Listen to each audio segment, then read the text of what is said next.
अल्हम्दुलिल्लाह वकफ़ा वस्सलातु वस्सलामु अला मन ला नबिय्य बअदा। मुअज़्ज़ज़ व मुहतरम नाज़रीन हज़रात, मुल्क की मौजूदा सूरत हाल में जिस तरह मिर्ज़ाइयत और कादियानियत अपने पर और पुरज़े निकाल रही है, तो बाज़ आपकी तरफ से इस बात का इसरार हुआ कि चूँकि आपका कादियान पर मुताला भी है, उनकी कुतुब भी हैं और उनकी रेशा दवानियों पर आपकी नज़र भी है, तो उस हवाले से कुछ आगाही मुहिम चलाई जाए। लिहाजा हम एक सिलसिला शुरू करने वाले हैं कि जिसके अंदर मिर्ज़ा ग़ुलाम अहमद कादियानी के झूठे होने को, कज़्ज़ाब होने को और झूठे मुद्दई नबूवत होने को हम साबित करेंगे। हुज़ूर सल्लल्लाहु अलैहि वसल्लम की ख़त्म नबूवत के हवाले से हम गुफ्तगू करेंगे। मैं अपने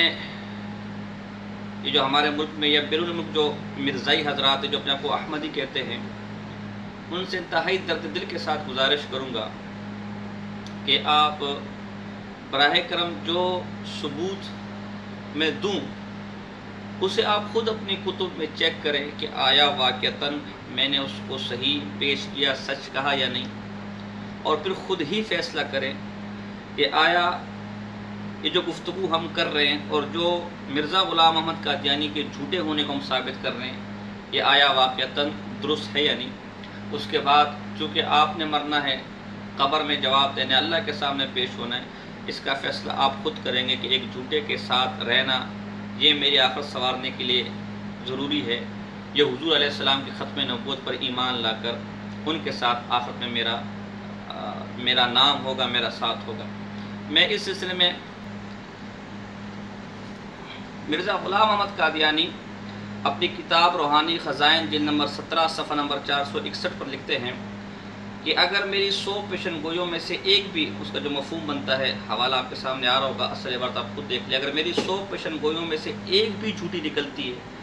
तो ये मेरे काज़िब होने के लिए काफ़ी है। इसी तरह उसकी ज़िंदगी की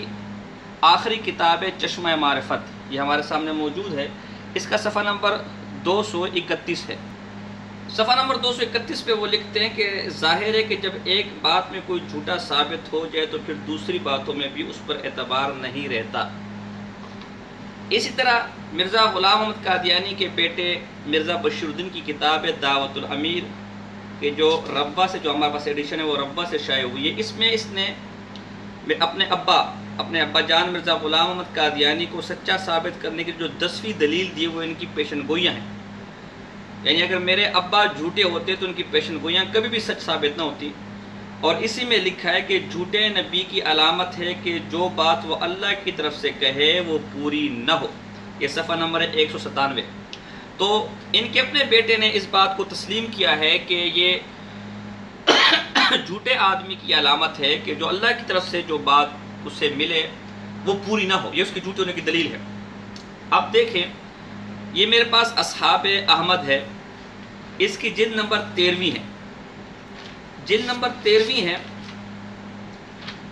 और अहमदिया बुक डिपो रब्बा से छपी है। ये मिर्ज़ाइयों की मुस्तनद तरीन किताब और गुस्ताख तरीन किताब है।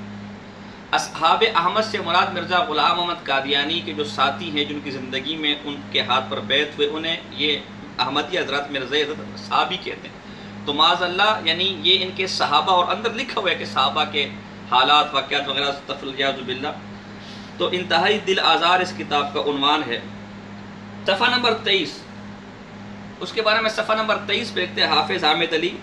कि मियाँ हामिद अली को मैं अफ्रीका भेज रहा हूँ और इसकी बाबत मुझे अल्लाह ताला ने इल्हामन बताया है कि वो ज़िंदा आएगा और फ़ायदा हासिल करके आएगा, तुम भी इसके साथ चले जाओ। हदीस में आता है अगर दो भाई इकट्ठे गैर मुल्क सफ़र पर चले जाएं तो सफ़र बाबरकत होता है। अब ये कह रहे कि मुझे अल्लाह ने ये इल्हाम किया है कि ये काफ़ी गरीब था इसका जो ये जो हवारी था, जो मुरीद था, तो क्या इसको मैं अफ्रीका भेज रहा हूँ क्योंकि अल्लाह ने मुझे इल्हाम किया है कि ये फ़ायदा हासिल करके आएगा, यानी जो गुर्बत वगैरह इसकी है वो ख़त्म हो जाएगी, माली हालत बेहतर हो जाएगी, खुशहाल हो जाएगा। अब होना ये चाहिए था कि हाफिज़ हामिद अली साहब जो इनके मुरीद थे वो जब अफ्रीका गए तो वहाँ से खुशहाल होकर, कामयाब हो, कामरान होकर आए, क्योंकि एक नबी ये पेशन गोई, बकौल मिर्ज़ाइयों के एक नबी ये पेशन गोई कर रहा है और पेशन गोई भी अल्लाह की तरफ से कर रहा है, अल्लाह की तरफ से पाक। लेकिन दिलचस्प बात है कि इसी किताब के सफ़ा नंबर 22 पर लिखा है कि मगर وہاں جانا راس نہ آیا، صحت بھی اچھی نہ رہی، اس لیے کوئی نمایاں کامیابی اور تبدیلی مالی حالت میں نہ ہوئی۔ خود یہاں لکھا ہے کہ وہاں جا کر نہ تو صحت درست ہوئی اور نہ نمایاں کوئی کامیابی ملی اور نہ مالی حالت درست ہوئی، اس طرح لکھا ہے۔ لیکن حافظ صاحب کا اصرار دے کر صفحہ نمبر 27 پر حافظ صاحب کا اصرار دے کر آپ نے اجازت دے دی تھی، گویا بالطبع آپ کو پسند نہ تھی۔ نتیجہ یہی ہوا کہ حافظ صاحب وہاں سے ناکام واپس آئے اور پھر کہیں جانے کا نام نہ لیا، صفحہ نمبر 27۔ اب مرزا کا بیٹا کہتا ہے کہ مدعی نبوت جو اللہ کی طرف سے بات پائے اس پہ اگر وہ جھوٹا ثابت ہو جائے تو اس کے جھوٹے ہونے کی علامت ہے کہ وہ جھوٹا ہے۔ مرزا کہتے ہیں میری پیشن گوئیوں میں سے 100 پیشن گوئیوں میں سے اگر ایک بھی جھوٹی ثابت ہوگی یہ میرے کاذب اور کذاب ہونے کے لیے کافی ہے۔ اس طرح مرزا کہتے ہیں کہ اگر ایک بات میں بھی بندہ جھوٹا ثابت ہو جائے تو پھر اسے کسی اور بات کا کوئی اعتبار نہیں رہتا۔ یہ اصحاب احمد آپ کے خلفاء کی تائید شدہ کتاب ہے۔ اس کے اندر حافظ حامد علی صاحب کے بارے میں خود انہوں نے پیشن گوئی کی کہ الہاماً اللہ کی طرف سے مجھے الہام ہوا ہے کہ آپ افریقہ جائیں، وہاں سے آپ کامیاب و کامران ہو کر لوٹیں گے۔ لیکن جیسے مسلمہ کذاب سے کسی نے کہا نا کہ حضور علیہ السلام تو نبی تھے، کوڑے کنویں میں لعاب دان ڈالا تو میٹھا ہو گیا، تو آپ بھی ذرا کوئی معجزہ کر کے دکھائے، تو اس نے جب میٹھے میں ڈالا تو وہ اور کوڑا ہو گیا۔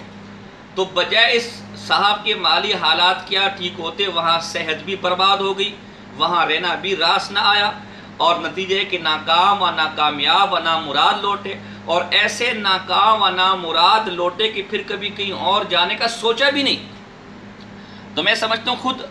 مرزائی حضرات کے اصول سے مرزا غلام احمد قادیانی کی یہ پیشن گوئی سراسر جھوٹی بلکہ الٹ ثابت ہوئی، اور ایسی الٹ ثابت ہوئی کہ جس کی کامیابی کی پیشن گوئی کی تھی وہ ایسا ناکام اور نامراد ہوا کہ دوبارہ کہیں اور جانے کا تصور بھی اس کے دل میں نہ آیا۔ تو میں سمجھتا ہوں کہ خود آپ کے اصولوں سے بات ثابت ہوگی کہ مرزا غلام احمد قادیانی ایک جھوٹا آدمی تھا، ایک جھوٹا شخص تھا، اس نے جھوٹے دعوے کیے، جھوٹے الہام پیش کیے، تو جھوٹے آدمی پر لعنت بھیجی جاتی ہے، اس کے ہاتھ پر بیعت نہیں کی جاتی۔ یہ میں نے فی الحال صرف پہلا حوالہ پیش کیا ہے، اور انشاءاللہ آہستہ آہستہ میں اس حوالے سے مزید بھی کئی چیزیں لے کر آؤں گا۔ وما علینا الا البلاغ المبین۔